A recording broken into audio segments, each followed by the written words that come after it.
If you've asked what chords go together, or why certain chords sound better together, or maybe when someone says this song is in the key of, well, I'm going to answer those questions and reveal to you exactly how it works in very simple terms. My name is Brian from theguitarfactoryoc.com, and this might be the most valuable music theory lesson you watch.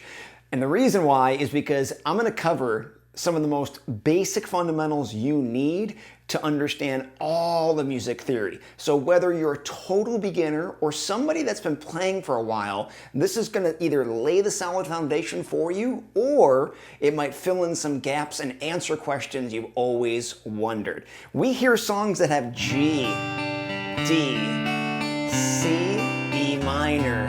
Why do they sound good together? You're going to get to know exactly why at the end of this video. In this video, I'm going to break it down into 3 simple discussion points, and by the end, it will all make sense. I'm also going to attach a free PDF downloadable cheat sheet to all the notes you saw me take in this video, so you can print them out to review later. The first thing out of the 3 we're going to talk about is the most important thing we have to know going into it, and it's this thing called the major scale, or as you might know it, do, re, mi, fa, sol, la, ti, do. Now stay with me. I know you might be already turned off because we've heard that with nursery rhymes and maybe choir practice or nasty music teachers that might have harped these things that didn't make sense, but stick with me on this. It is the absolute foundation of all the music theory you need for every style of music and every instrument. All right, no fancy graphics here. We're going old school pen and paper. We're going to build this major scale. That's step number 1. And all the major scale is, it's a very simple thing. It's a series of musical steps. In music, we either have a whole step, that's the W, or a half step. On the piano, a whole step is 2 keys of a jump, so C to D. A half step would be a 1-key jump from C to C sharp. On the guitar, a whole step is 2 frets. A half step is a 1-fret jump. When you stack these in a row and play a whole step to a whole step to a half step, whole, whole, whole, and a half, you're going to hear every single time, no matter where you start, the do, re, mi major scale. That major scale formula on the guitar, if you looked at it on 1 string, it never changes no matter where you start it from. So if I start from the 3rd fret, a whole step, half, whole, whole, whole, and half. And you should hear do, re, mi. So you could hear that's the major scale on the guitar. It's a little bit easier to see that layout here on the piano keyboard because it's all laid out in front of you. So if we do this together, the G might be our starting note right there. A whole step from G is an A. A whole step from A is the B. A half step from B is the C. There's no black key there. It works out nice. A whole step from C is D. A whole step from D is E. A whole step from E, check this out. Remember, 2-key jump. 1, 2. We landed on an F sharp. And then a half step from F sharp brings us right back home to G. That is the G major scale. That's what it means to play a G major scale, is every note in here is going to be natural and the F just happen to be sharped. Every time you guys build the scale, no matter where you might start from, there may be a different series of sharps or flats that you might land on because of this, but the formula never ever changes. So if you're playing a song in the key of G, every note you hit has to have these ones in them. If someone played an F without the sharp in that song, they're going to sound out of key. So the law of the song that's in the key of G, everything can be natural notes, but that F, if you play it, has to be sharped, or you can't do like a B flat. Every note has to be sharp. This is going to be a very big clue into why certain chords work together. That's step 1, build the major scale. For step 2, I'm going to add a part to this. I'm just going to put a number next to each one of our scale degrees, and that will be helpful for us on this next step. Okay, second simple step in this whole process is what's in a chord? How do you make a chord? Well, we have to go back to, like I told you, that major scale here. That is the key to everything. And to make a chord, we dip into the major scale and remove and take out the scale degrees or numbers to make the chord we want. So for example, it says here a major chord. We want to yank out the 1, 3, and the 5. We're going to take out the 1, 3, and 5. And if we take it out of G, we will get G, B, and D. That makes up the G chord. Now you might be saying to yourself, wait a minute, a G chord only has a G, B, and D, 3 notes? Wait a minute, when I strum a G, I got 6 strings ringing. Well, if you look at the names of all the notes that you're strumming, this is what they are. G, B, D, G again, D, and G again.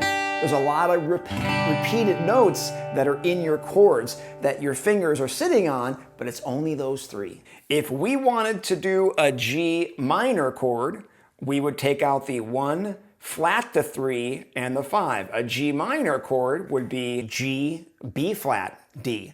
And with a minor chord like that, you may have wondered, when an A chord looks like this, it sounds happy, but when you do an A minor, there's only one string that changes. That B goes down to the 1st fret, and it sounds sadder now.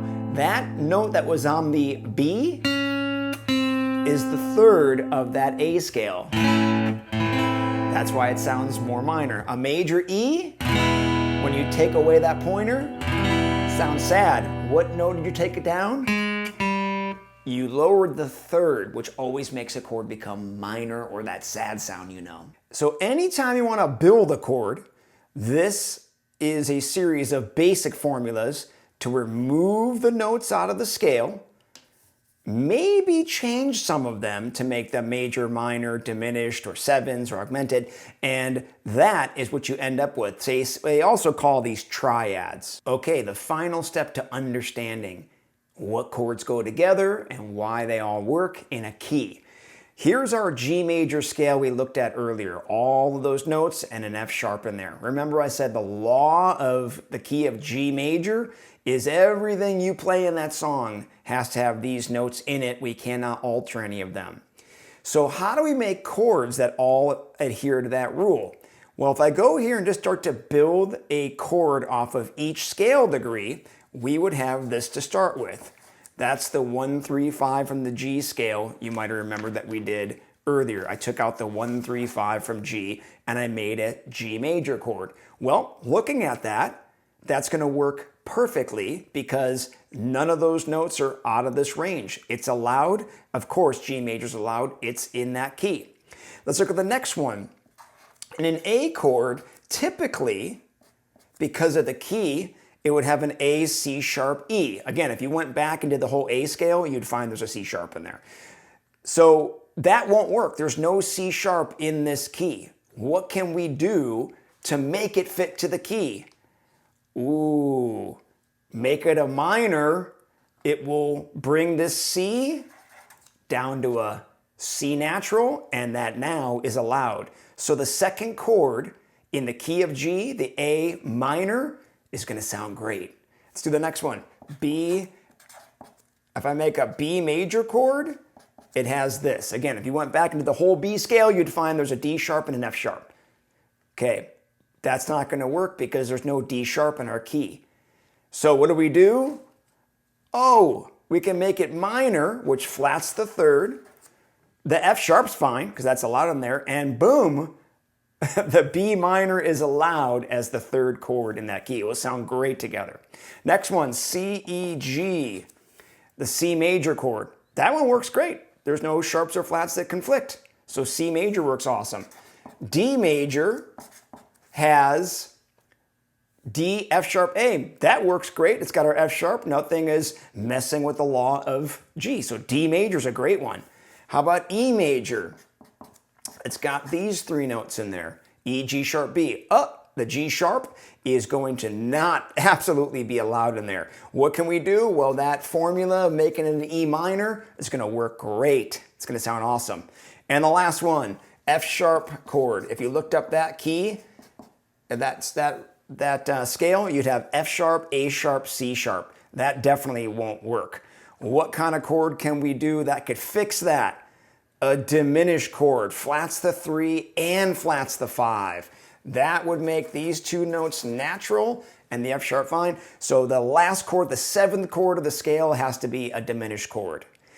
This formula I just showed you will never change. The 1 chord will always be major, 2 and 3 is always minor, 4, 5 is major, 6 is minor, 7 is diminished. No matter what key you start with on there, those will never change. So now that we have all the chords that work in the key of G, we could pick which ones we want to play in what order. The G was the 1. What about that 3rd one, the B minor? How about the 4th, the C? And then the 5th chord was that D major. They sound great together.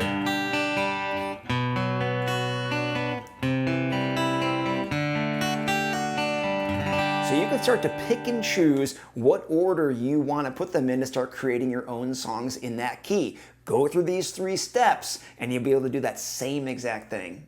And that was doing a lot of the long division to show you exactly why chords work together. But this chart right here, the harmonized major scale, is kind of the ultimate cheat sheet to show you all the chords that work in all the keys. And you could see, again, in that row of the 2nd, 3rd, and 6th, those are always your minors. That 7th row is your diminished chord. And this chart can help you if you want to bounce around from key to key without having to do every major scale.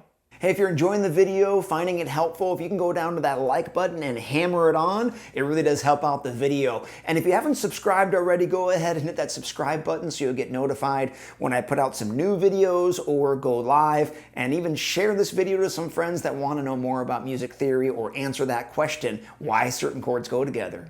In my videos, you hear me talking about pillars a lot. Well, this pillar, music theory, is one of the 4. I teach the 4 pillars of guitar learning method, and it's over at the guitarfactoryoc.com. The link's in the description below. And you can check out the courses I've made that have all of these 4 pillars mixed in so you become a well-rounded guitar player and musician.